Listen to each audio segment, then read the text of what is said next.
Someone replies slower than before. Their messages get shorter. The tone feels different. They no longer start conversations as often. A person who used to feel easy now feels out of reach. And almost immediately, your mind builds one explanation. I must have done something wrong.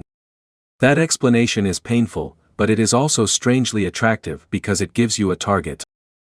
If you cause the distance, maybe you can fix it. You can review your words, change your behavior.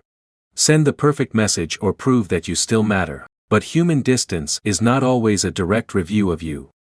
Sometimes it is a signal about the other person's capacity.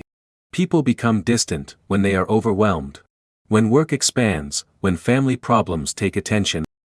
When they are dealing with shame, depression, stress, or decisions they do not know how to explain. Sometimes people withdraw, because closeness requires energy they do not currently have. That does not make the distance harmless.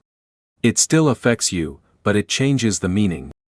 The hidden mechanism is personalization under uncertainty. When information is missing, the brain often fills the gap with self-blame. Self-blame feels more controllable than ambiguity. It is my fault hurts, but at least it creates a story. The problem is that the story may be incomplete. Distance can mean conflict. It can mean disinterest. It can mean emotional overload. It can mean a changing life stage.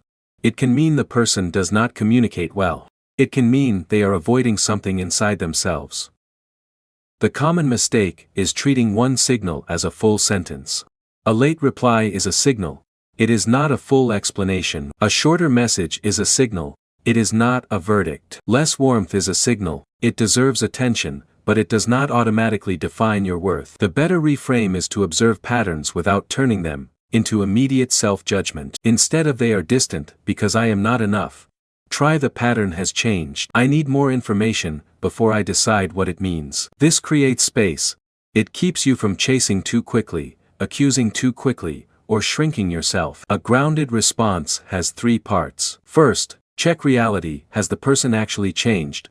Or are you reading one busy day as rejection? Second, check reciprocity. Are you the only one trying to maintain the connection? Third, communicate once with clarity, not a dramatic paragraph. Something simple. I noticed we have felt a bit less connected lately. Is everything okay between us? Then, watch the response. Healthy people may not always have perfect answers, but they usually make some effort to clarify. If someone stays vague, dismissive, or repeatedly unavailable, that information matters too. The goal is not to excuse distance forever.